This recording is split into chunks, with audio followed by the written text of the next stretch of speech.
We are studying the chapter memory. तो memory में अभी तक हमने 4 लेक्चर कवर कर लिए। अब जो इस टॉपिक में 2 लेक्चर जो बच रहे हैं, मैं 2 लेक्चर में चैप्टर को कंप्लीट करूंगा।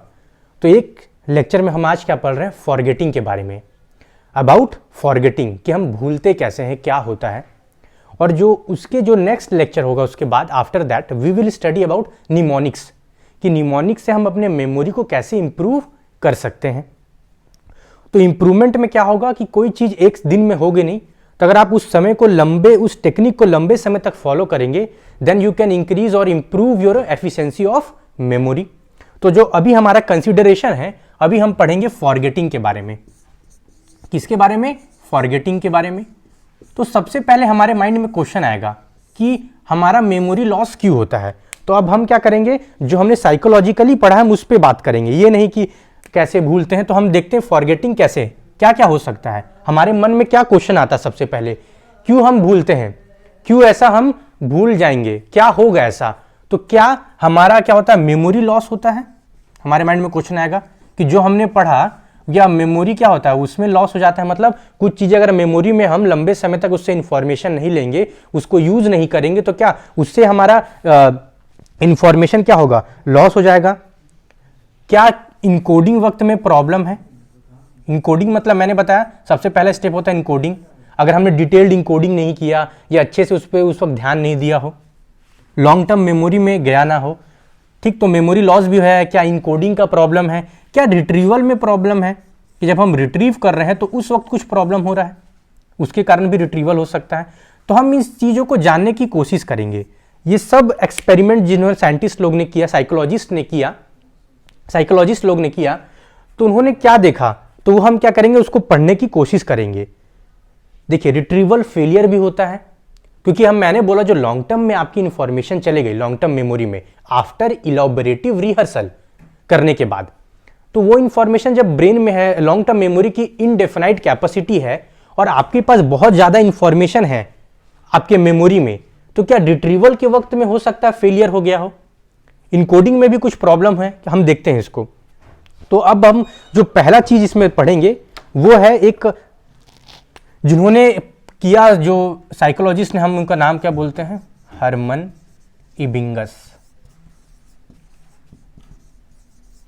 इसको हम इबिंगस कर भी बोलते हैं। उन्होंने क्या किया, फॉरगेटिंग के बारे में बताया। तो देखिए फॉरगेटिंग क्या है, नेचुरल है, सबके साथ फॉरगेटिंग मतलब इंसान भूलता है। तो क्या रिलेशन है, ऐसा क्या हम किससे उसको क्या कर सकते हैं, को रिलेट कर सकते हैं, कि हमें पता चले कि क्या इसके बारे में है। तो हम क्या करेंगे, इसमें इन्होंने क्या किया, नॉनसेंस साइलेबल्स, हम इसको वर्ड को लिख लेते हैं।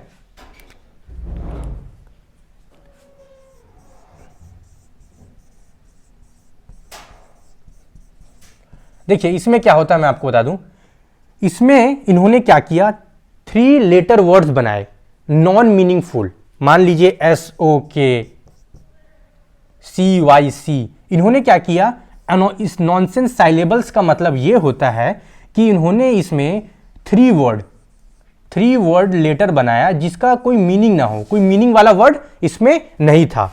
और इन्होंने क्या किया, इन वर्ड्स को आफ्टर रीलर्न कराया कुछ बार बार समय के बाद, और उसको रिट्रीव कराया। मतलब अभी उन्होंने बोला कि ये सब वर्ड हमने याद किया, ठीक, फिर उन्होंने क्या किया, उसको रिकॉल करा के देखा, कुछ समय बाद फिर से वर्ड को पढ़ाया और फिर रिकॉल करा के देखा। तो इन्होंने क्या पाया, देखिए फिर से मैं बता देता हूं, इन्होंने क्या किया, नंबर ऑफ ट्रायल्स और to relearn the same list at various varying time, मतलब टाइम इंटरवल के बाद। मान लीजिए अभी मैंने उन्होंने पढ़ाया इस वर्ड्स को, फिर उन्होंने क्या किया, एक टाइम दिया, आफ्टर 1 आवर इसको क्या किया, मुझे कितना याद रहता है, फिर आफ्टर क्या हुआ 2 आवर्स रिकॉल किया मैंने, 3 आवर्स। तो डिफरेंट आवर्स में इसको नंबर ऑफ ट्रायल्स के साथ उन्होंने क्या किया, एक्सपेरिमेंट किया। तो उन्होंने एक कर्व पाया, उस कर्व को मैं आपको बताता हूं कि उस कर्व में हुआ क्या।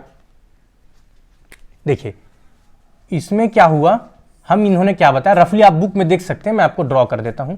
इसमें क्या है, टाइम सिंस लर्निंग, मतलब कुछ चीज आपने याद किया उसके बाद से कितना दिन है, इसको नंबर ऑफ डेज में इन्होंने किया।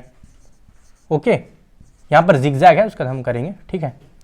और यहां पर क्या, अमाउंट रिटेन्ड, मतलब कितना इंफॉर्मेशन आपको याद रहता है, तो अमाउंट रिटेन्ड किया उन्होंने, इसको इबिंगस कर्व बोलते हैं। तो देखिए मान लीजिए अभी हमें क्या है 100% याद है, अब इन्होंने क्या है ग्रेजुअल डिक्लाइन हुआ, फिर जाके कांस्टेंट हो जाएगा। तो फर्स्ट 9 आवर्स मान लीजिए, 9 आवर्स यहां पर, तो फर्स्ट जो 9 आवर्स होते हैं हमने जब तक पढ़ा है, डेज की बात कर लीजिए, हमने क्या किया डेज में इसको कर लिया, डेज है ये 1 2 3 4 डेज के बाद, तो 9 to 10 डेज होगा, उसके बाद क्या हो जाएगा स्लोप ग्रेजुअल हो गया, मतलब अब हम उसको रिटेन रखेंगे, उसको हम क्या करेंगे नहीं भूलेंगे। तो उन्होंने क्या पाया कि लगभग 50% इंफॉर्मेशन तो हम फर्स्ट आवर में ही क्या करते हैं भूल जाते हैं, मतलब जो स्टार्टिंग का फर्स्ट आवर होता है उसमें हमारा सबसे ज्यादा क्या होता है फॉरगेटिंग, मतलब जो अभी हमने तुरंत पढ़ा तो वो हम शुरुआत के फर्स्ट आवर में सबसे ज्यादा भूल जाते हैं, और जो शुरुआत के 9 आवर्स होते हैं 9 आवर्स में सबसे ज्यादा फॉरगेटिंग होता है। तो इसके लिए मैं आपको एक दो चीज बताता हूं। तो ये हमने क्या समझा, इस कर्व से समझा, आप बुक में देख सकते हैं कि कितना हमें 8.8 आवर्स लगभग, तो इसलिए मैंने 9 आवर्स में मैक्सिमम फॉरगेटिंग हो जाएगा, डिफरेंट आवर्स से इसको डिनोट किया। मैंने आपको एक ओवरऑल आइडिया दे दिया, ये डेज में है और ये आवर्स में जो हमने काउंट किया, मान लीजिए यहां पर 1 है, 1 डे से पहले जितने आवर्स हैं उन्होंने उसको इंडिकेट किया। तो देखिए पढ़ने में मैं आपको इंप्रूवमेंट भी बताया, तो आप क्या कर सकते हैं। तो मैंने क्या बोला, शुरुआत के फर्स्ट 9 आवर्स में बहुत ज्यादा फॉरगेटिंग होगा, फर्स्ट आवर में ज्यादा होता है। तो इसलिए अगर हम कोई चीज को लॉन्ग, मान लीजिए मैं अभी पढ़ रहा हूं, मैं हिस्ट्री पढ़ रहा हूं या कोई भी टॉपिक पढ़ रहा हूं, अगर मैं इसको 3 घंटा पढ़ता हूं कंटिन्यूअसली, तो मुझे पता है कि मैं स्टार्टिंग जब मैं फर्स्ट आवर में क्या बहुत सारी चीजें भूल जाऊंगा, तो मैं डिस्ट्रीब्यूटिव स्टडी करूंगा। डिस्ट्रीब्यूटिव मतलब कि एक बार में मैं बैठ के 8 घंटा पढ़ लूंगा मान लीजिए, तो उससे कोई फायदा नहीं है। दैट मीन्स आपको टाइम आवर्स ज्यादा बड़ा भी नहीं रखना है, ज्यादा कम भी नहीं करना है। तो आप क्या कर सकते हैं, मान लीजिए आपने 2 आवर्स का आपका कैपेसिटी है, 2 आवर्स रखिए। ये मत सोचिए कि मैं एक बार में 4 घंटा बैठ के पढ़ूंगा तो मुझे ज्यादा याद रहेगा, नहीं, ऐसा नहीं होता। और देखिए मैंने आपको एक और चीज बता दूं, जब आप कोई इंफॉर्मेशन पढ़ते हैं, इसको मैं बोलता हूं सीरियल पोजीशन इफेक्ट। मैं इस टॉपिक को बता देता हूं, इसको याद रखिएगा, that is called serial position effect. Serial position effect में क्या होता है कि कोई भी इंफॉर्मेशन, मान लीजिए मैंने कोई स्टडी किया, तो मुझे स्टार्टिंग का और लास्ट का ये 2 चीजें ज्यादा याद रखेंगी। मान लीजिए कुछ मैंने पैराग्राफ लिखा, देखिए मान लीजिए मैं कुछ पैराग्राफ लिख रहा हूं किसी के बारे में, ये स्टार्टिंग का और लास्ट, इसलिए हम बोलते हैं कभी आंसर लिखे तो इंट्रोडक्शन और conclusion should be very good. क्यों? क्योंकि स्टार्टिंग जो इफेक्ट होता है उसको बोलते हैं प्राइमेंसी इफेक्ट, और एक होता है रिसेंसी इफेक्ट। प्राइमेंसी मतलब स्टार्टिंग और रिसेंसी मतलब बाद में। तो शुरुआत की जो इंफॉर्मेशन याद रहेगा उसको हम प्राइमेंसी बोलते हैं, PRIMACY इफेक्ट, मतलब कोई भी इंफॉर्मेशन में जो स्टार्टिंग के इंफॉर्मेशन हमें याद आता है उसको प्राइमेसी बोलते हैं, और दूसरा बोलते हैं रिसेंसी इफेक्ट। तो कोई भी, इसको हम सीरियल पोजीशन बोलते हैं कि कोई भी इंफॉर्मेशन में स्टार्टिंग का और लास्ट का हमें याद रहता है। तो हम जितना लंबा समय तक अगर हम पढ़ाई करेंगे, मान लीजिए 4 आवर्स मैंने कर लिया, तो हो सकता है शुरुआत का मुझे कुछ याद रहा हो, जो मैंने जब स्टार्टिंग किया होगा 1 आवर का, लास्ट का हाफ एन आवर मुझे याद है, पर बीच का जो मेरा याद रहेगा बट नॉट इफेक्टिव। तो अगर हमने टाइम आवर को छोटा कर दिया तो प्राइमेंसी रिसेंसी के इफेक्ट के हिसाब से मुझे ज्यादा याद रहेगा। So that is what I am going to tell you कि ये ऐसा होता है। तो पढ़ाई में आपको डिस्ट्रीब्यूटिव करना है, और सेम सब्जेक्ट को हम आगे पढ़ेंगे इंटरफेरेंस, अभी मैं आपको इस टॉपिक को कवर करूंगा। तो ये क्या एक दिन में नहीं आएगा, आपको धीरे धीरे उस हिसाब से स्ट्रैटेजी बनानी पड़ेगी। तो ये अभी मैंने क्या बताया, इबिंगस के बारे में बताया कि इन्होंने कैसे नॉनसेंस साइलेबल्स जो थे 3 वर्ड लेटर बनाए और नंबर ऑफ ट्रायल्स करे रिकॉल कराने के लिए, रीलर्न, उनको जो चीज उन्होंने पढ़ा डिफरेंट इंटरवल ऑफ टाइम में, और उन्होंने क्या पाया कि कैसा डीके होता है। और ये बहुत ज्यादा माना इसलिए किया क्योंकि सिंपल था, ज्यादा सोफिस्टिकेटेड उतना ज्यादा नहीं था, तो इसलिए फेमस भी हुआ, और ये फॉरगेटिंग के बारे में हमें अच्छा बताता है। तो अब फॉरगेटिंग के रीजंस क्या हैं? तो बहुत सारे रीजन है जो आए, फॉरवर्ड आए, मैं उसको आपको एक्सप्लेन करता हूं कि हुआ क्या था। ठीक है, इसको रब कर देता हूं।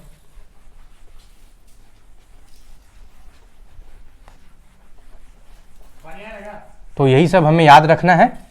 अब देखिए आगे हम बात करते हैं। तो ये देखिए, तो पहला क्या है, forgetting due to trace decay. क्या है?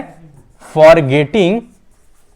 अब हम फॉरगेटिंग के बारे में ही पढ़ रहे हैं, तो ड्यू टू ट्रेस डीके। इसको डिसयूज थ्योरी भी बोलते हैं, डिसयूज। देखिए इसमें क्या बोला गया कि जब भी हम कोई इंफॉर्मेशन को लर्न करते हैं तो कुछ मेमोरी, जो सेंट्रल प्रोसेसिंग यूनिट या सेंसर ब्रेन में हमारे कुछ फिजिकल चेंजेस होते हैं। क्या होते हैं? फिजिकल चेंजेस होंगे, और वो फिजिकल चेंजेस होंगे और हम एक चीज क्या बोलते हैं, जो अनअवॉइडेबल होंगे, कुछ फिजिकल एज पर टाइम जब नया इंफॉर्मेशन भी आएगा हमारे ब्रेन में तो कुछ क्या होंगे, चेंजेस होंगे। तो हम एक मेमोरी ट्रेसेस की बात करते हैं। मेमोरी ट्रेस क्या होता है मैं आपको बता देता हूं। अब मैं इसको नोट करा देता हूं, एक वर्ड आप नोट कर लीजिए। हां, अब देखिए क्या होता है। पहले क्या होता है, जैसे मैंने आपको बताया डीके, तो हम पहले डीके को क्या होता है वो हम समझने की कोशिश करेंगे। तो पहले मैं आपको इस वर्ड डीके का मतलब बताऊंगा। डीके मतलब होता है टाइम के हिसाब से कोई चीज का लॉस होना, कम हो जाना। तो हम इसको क्या बोलते हैं? डीके बोलते हैं। क्या बोलते हैं? डीके बोलते हैं। अब मेमोरी ट्रेस क्या है? मेमोरी ट्रेस क्या होता है? कोई भी फिजिकल चेंज ब्रेन में होना। क्या बोला मैं? कोई भी फिजिकल चेंज ब्रेन में होगा जब कोई भी मेमोरी फॉर्म होगी, उसको हम बोलते हैं मेमोरी ट्रेसेस। ओके, ट्रेस मतलब समझ गए? कोई भी चेंज जो मेमोरी में होगा, मेमोरी की बात कर रहे हैं, फिजिकल चेंज, कोई भी फिजिकल चेंज जो मेमोरी में होगा एट द टाइम ऑफ जब हम उसको लर्न करते हैं, उसको हम क्या बोलेंगे? मेमोरी ट्रेस बोलेंगे। अब क्या हुआ कि जो चेंजेस हुए, अब डीके का मतलब टाइम के हिसाब से उसका क्या होना? डीके हो जाना। मतलब इस थ्योरी में हम डिसयूज बोल रहे हैं कि मान लीजिए कोई मेमोरी ट्रेस आपके ब्रेन में बन गया जब आपने कोई इंफॉर्मेशन को लर्न किया होगा। जब हम इसको यूज नहीं करेंगे, यार मान लीजिए मैं इसको इंफॉर्मेशन को रिकॉल नहीं कर रहा हूं, मान लीजिए जैसे हम बोलते हैं रिवीजन नहीं कर रहा हूं, तो ये पाया जाएगा कि जब मैं रिवीजन नहीं कर रहा हूं, जब उसको यूज नहीं करूंगा तो वो क्या हो जाएगा? डीके हो जाएगा। टाइम के हिसाब से डीके हो जाएगा, जिसके कारण मैं उस इंफॉर्मेशन को रिकॉल नहीं कर पाऊंगा। तो that is known as forgetting due to trace decay. That means when I have learn the new information there was a change, physical change हुआ ब्रेन में, और ड्यू टू फिजिकल चेंज क्या बना? मेमोरी ट्रेस बना। अब memory trace को मैं use नहीं कर रहा हूं over a period of time, तो वो क्या हो जाएगा? डीके हो जाएगा। तो ये हमने क्या पढ़ा, इसको हम बोलते हैं फॉरगेटिंग ड्यू टू डीके। पर देखिए इसका बहुत सारा कंट्रोवर्सी निकल के आया। तो ये कंट्रोवर्सी क्या है, बहुत इजीली समझ सकते हैं। मैं बात करता हूं आपके स्लीप का।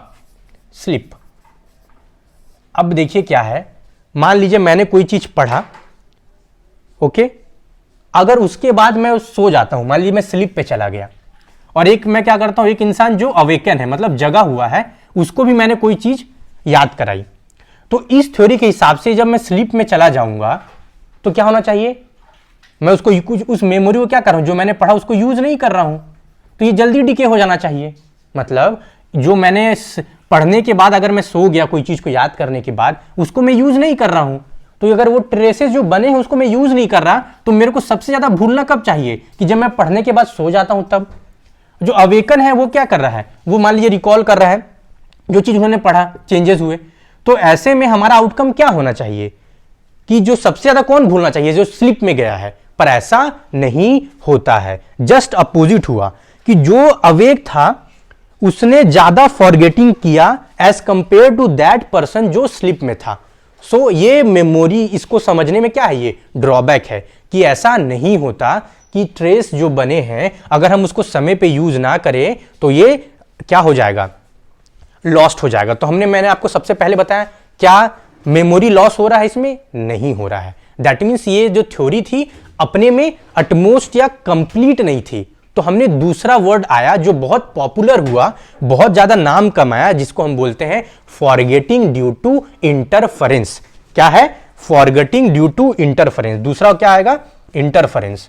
Forgetting due to interference. अब इंटरफेरेंस बहुत इजी है, आप समझ जाइए, बहुत इजीली समझ जाएंगे। जब आप कोई न्यू इंफॉर्मेशन पढ़ते हैं, तो मैं आपको बताता हूं, एग्जांपल से समझा देता हूं कि मान लीजिए मैंने दो लिस्ट बनाए, लिस्ट ए और लिस्ट बी मान लीजिए, ओके। अब इंटरफेरेंस में क्या होता है, देखिए, जब मेमोरी जब बना उसमें दिक्कत नहीं है, मेन दिक्कत इंटरफेरेंस कब आता है कि मान लीजिए मेरे पास ये इंफॉर्मेशन है, that means I am knowing about India की ज्योग्राफी में यहां रिवर्स है, बट जब मैं उसके बारे में न्यू इंफॉर्मेशन जब ऐड होगा, मतलब पहले से कोई इंफॉर्मेशन ऑलरेडी प्रेजेंट है and then the new information has been added, तो मैंने बताया मेमोरी क्या कंस्ट्रक्टिव प्रोसेस है। अब देखिए उसके बाद क्या होगा, प्रॉब्लम कहां आएगा, ब्रेन में मेमोरी की क्या है, कैपेसिटी बहुत है, जितना इंफॉर्मेशन डालना है डालते जाइए, उसमें अनलिमिटेड है, हम याद करते रहेंगे। बट जब हम उसको रिट्रीव करते हैं, मतलब मुझे रिकॉल करना है, मुझे उसको इंफॉर्मेशन को अपने कॉन्शियसनेस में लाना है, तो क्या होता है कि इंटरफेरेंस शुरू हो जाएगा। जैसे मान लीजिए मैंने 2 लिस्ट दे दिया आपको नॉनसेंस साइलेबल्स के, इसमें बहुत सारे वर्ड थे, इसमें भी 3 वर्ड के नॉन लेटर थे, दोनों को मैंने लिस्ट ए और लिस्ट बी दोनों आपको मैंने याद करा दिया। जब मैं आपको रिकॉल करने के लिए लिस्ट ए बोलूंगा तो यू विल फाउंड दैट कि आप लिस्ट बी में जो सिलेबल्स थे उसको भी आप कुछ रिकॉल कर देंगे, या अगर मैं आपको लिस्ट बी बोलता हूं तो आप क्या करेंगे, लिस्ट ए के भी कुछ वर्ड्स को क्या करेंगे, रिकॉल कर लेंगे। दैट मीन्स कि इंटरफेरेंस कहां हो रहा है, जब रिट्रीवल हो रहा है, that is known as forgetting due to क्या, इंटरफेरेंस। इंटरफेरेंस के कारण जो प्रॉब्लम हो रहा है, तो ये क्या है, हमने पढ़ लिया कि कैसे रिट्रीवल, ये रिट्रीवल के वक्त में इंटरफेरेंस हो रहा है। तो देखिए इंटरफेरेंस में 2 वर्ड हैं जो बहुत कंफ्यूजिंग है, बट हम उसको एग्जांपल से समझेंगे और इसको एकदम इजीली समझ जाएंगे। तो देखिए जो वर्ड याद रखेंगे इंटरफेरेंस के कारण, मैं आपको बता दूं 2 टाइप के इंटरफेरेंस है, प्रोएक्टिव इंटरफेरेंस और दूसरा क्या है, रेट्रोएक्टिव। क्या है, रेट्रोएक्टिव इंटरफेरेंस, ठीक, प्रोएक्टिव और रेट्रोएक्टिव। देखिए मैं आपको एक एग्जांपल से समझा देता हूं, बहुत इजीली आप समझ जाएंगे। देखिए कोई वर्ड है, मान लीजिए एक लैंग्वेज है इंग्लिश, बहुत ध्यान से इसको समझिएगा वरना आप हमेशा कंफ्यूज रहेंगे, और एक लैंग्वेज है फ्रेंच। ओके, मुझे इंग्लिश आता है और मैं अब क्या सीखना चाह रहा हूं, फ्रेंच। तो देखिए इंग्लिश क्या है मेरा, ओल्डर, मतलब मैं पहले इंग्लिश को जानता हूं, अब मैं अगर फ्रेंच को सीख रहा हूं, न्यू, फ्रेंच क्या है मेरे लिए, न्यू है, तो क्या होगा, अब मैं अगर ये ओल्डर इंफॉर्मेशन है और ये क्या है, फ्रेंच जो मैं सीख रहा हूं वो नया इंफॉर्मेशन है। तो प्रो मतलब होता है बाद में, मतलब कि मैं इंग्लिश जानता हूं, उसके बाद अगर मैं फ्रेंच सीख रहा हूं तो मुझे फ्रेंच सीखने में क्या आ रही है, प्रॉब्लम। क्यों, क्योंकि मैं इंग्लिश जानता हूं, उससे मेरा इंटरफेरेंस हो रहा है, that is known as proactive. Pro मतलब बाद में, इसका मतलब यह होगा कि जब मैं कोई नया चीज सीख रहा हूं उसमें इंटरफेरेंस किसके कारण हो रहा है, प्रीवियस ओल्डर के कारण, that is known as proactive. तो आप हमेशा एग्जांपल याद रखिएगा, इंग्लिश और फ्रेंच। इंग्लिश मैं जानता हूं, फ्रेंच सीखने की कोशिश कर रहा हूं, मतलब न्यू इंफॉर्मेशन को मैं रिकॉल या जानने की कोशिश कर रहा हूं, तो मेरा इंटरफेरेंस क्या हो रहा है, प्रीवियस के कारण। तो proactive interference in which due to the earlier information it is difficult to recall the newer, मतलब जो नया इंफॉर्मेशन अभी जस्ट आ रहा है उसको मैं रिकॉल करना चाह रहा हूं, तो मेरा पुराना इंटरफेरेंस कर रहा है। अब देखिए अगर मैं फ्रेंच जान गया हूं, रेट्रो मतलब क्या होता है, रेट्रो मतलब बैकवर्ड, मतलब अब मैं फ्रेंच सीख लिया, बट जब मैं फ्रेंच सीख लिया तो मेरा क्या हो रहा है, देखिए फिर से इसको तो आप क्लियर हो गए। अब रेट्रो मतलब बैकवर्ड होगा। अब मान लीजिए मैंने सीख लिया इसको, अब मैं जब सीख लिया नया इंफॉर्मेशन, बट अब मैं किसको भूल रहा हूं, इंग्लिश को भूल रहा हूं, दैट इज रेट्रोएक्टिव। फिर से एक बार मैं फिर इसको रिपीट करूंगा क्योंकि ये थोड़ा टिपिकल हो जाता है, प्रो और रेट्रो। फ्रेंच मैं इंग्लिश पहले से जानता हूं, फ्रेंच मैं अभी सीख रहा हूं, तो फ्रेंच सीखने में मुझे दिक्कत क्यों आ रही है, क्योंकि मैं इंग्लिश को बार बार उससे जोड़ दे रहा हूं, दैट मींस ओल्डर इंफॉर्मेशन मेरे नए इंफॉर्मेशन पे इफेक्ट डाल रहा है।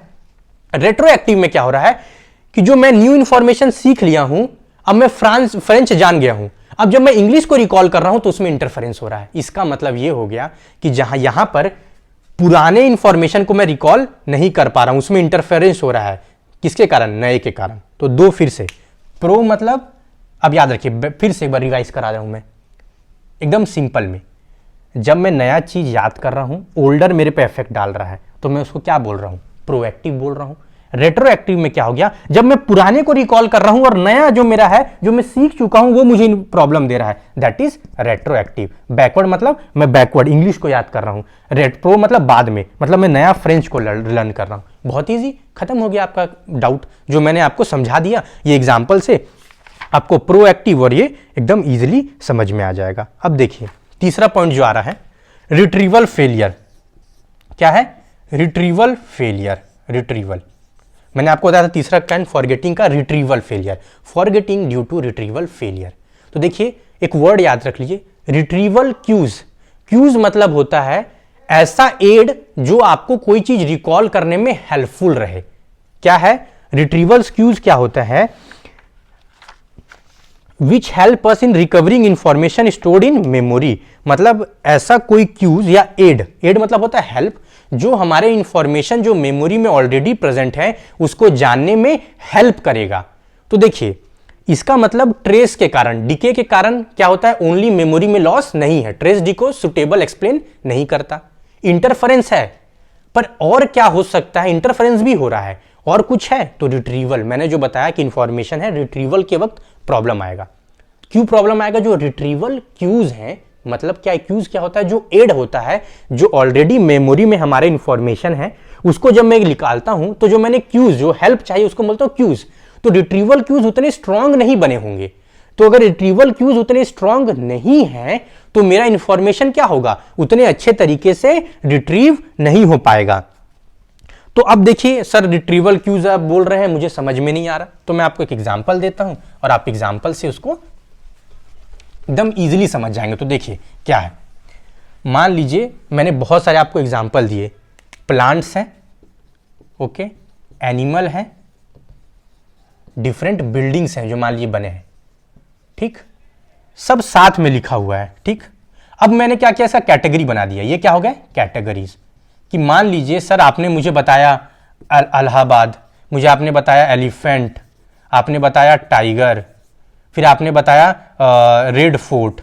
तो सर जब इतने सारे इंफॉर्मेशन हैं, अगर मैं आपको यही बोलूं मुझे ऐसे ही बताओ, तो आप क्या करेंगे? ये इंफॉर्मेशन मैंने आपको याद करने बोला, अब आप इसको ऐसे मुझे बताने लगेंगे तो क्या होगा?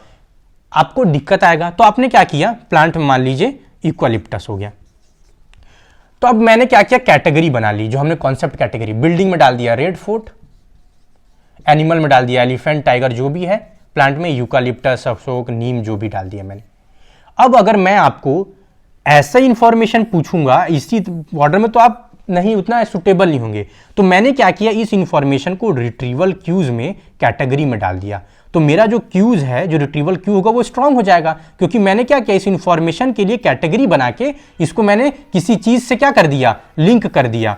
तो due to linkage retrieval cues क्या हो गए, मेरे स्ट्रांग हो गए। तो रिट्रीवल क्यूज क्या करेंगे, इंफॉर्मेशन आपको हेल्प करने में आपको बहुत ज्यादा ही क्या करेंगे, ये मदद करेंगे। तो that is known as retrieval cues. आपको समझ में आ गया होगा कि रिट्रीवल क्यूज कितने ज्यादा हेल्पफुल हैं हमारे इसको जानने के लिए। तो रिट्रीवल क्यूज हमने समझ लिया।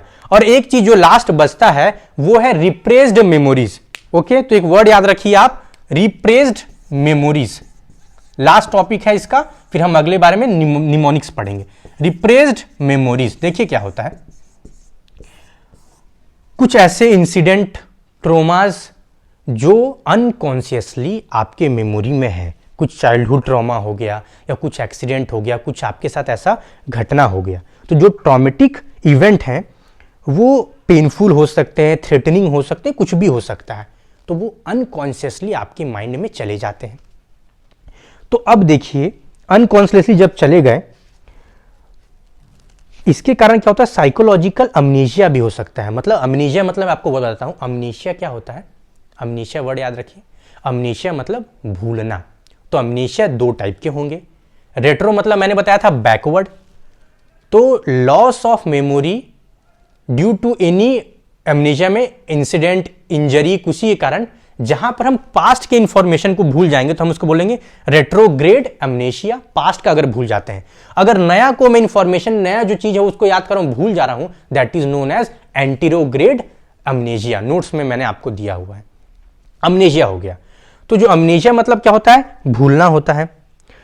अब इसके कारण क्या होता है, कोई भी जो पर्सन है वो क्राइसिस में चला जाएगा। जब वो मेमोरी को फॉल्सली उसके माइंड में आएगा, कभी भी आज अगर आएगा कोई भी उस मोमेंट का, जब वो अपने आंख बंद करता है, कुछ भी हार्श रियलिटी जो नॉर्मल में ऑब्जर्व नहीं करता है, मान लीजिए वो कहीं बैठा या शांत हुआ, जैसे ही अपना आईज क्लोज करा उसको वो चीज हॉन्ट कर रही है, तो ये क्या रिजल्ट करेगी, इसको क्या बोलेंगे, ये क्या है, मेंटली आपको डिजर्व करेगी और आपके लिए बहुत ज्यादा हाईली जनरलाइज्ड अमनीजिया हो जाएगा। मतलब उस समय आप क्या करेंगे, वो चीजों को जो भूल चुके हैं, बट वो चीज क्या आ जाएगा आपके कॉन्शियसनेस में, अनकॉन्शियस से कॉन्शियस में आ जाएगा। तो ये भी एक रिप्रेस्ड मेमोरीज होती हैं। तो देखिए इसमें क्या होगा, कुछ जो प्रॉब्लम आया इसमें, एक डिसऑर्डर निकल के आता है जिसको बोलते हैं फ्यूग। स्पेलिंग क्या है, FUGUE स्टेट, पर इसको प्रोनाउंसिएशन कैसे होता है, फ्यूग, FYOOG, फ्यूग याद रख लीजिए, फ्यूग इसका प्रोनाउंसिएशन होगा।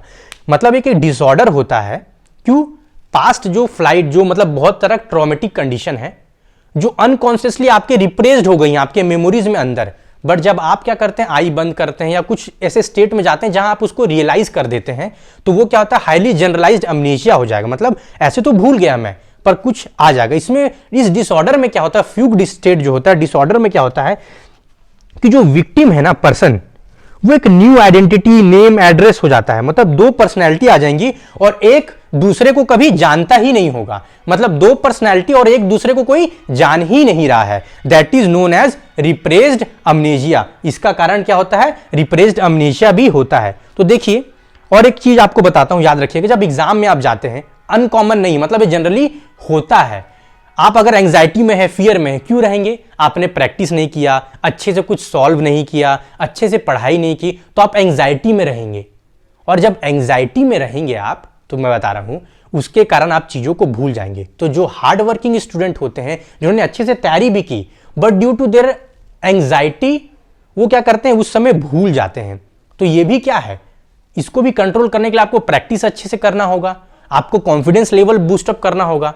और देखिए आप बोलते हैं, एक चीज और बताता हूं कि अरे यार एग्जाम से पहले पढ़ रहा है, एग्जाम से पहले पढ़ रहा है, क्या मतलब है, पढ़ के आते तो दिक्कत नहीं होता। देखिए मैं आपको एक चीज बताता हूं, मैंने आपको प्राइमेसी और रिसेंसी इफेक्ट बताया, जो लास्ट में चीजें होंगी और जो फर्स्ट चीजें होंगी उसको हम याद रखते हैं। तो जब एग्जाम से पहले आप पढ़ते रहते हैं बहुत ज्यादा, आप नर्वस मत होइए, आप रिवीजन ले लीजिए, क्विक रिवीजन, नॉट नर्वस। अगर आप कुछ नहीं पढ़े हैं उस वक्त पढ़े तो कोई फायदा नहीं है, but if you already have studied and you are in confidence, तो लास्ट में अगर आप एक ओवर कैप देखेंगे तो वो चीजें जो है इंपॉर्टेंट चीज को फोकस करिए और वो चीज आपके माइंड में बहुत ज्यादा याद रहेगी कि लास्ट में आपने पढ़ा है।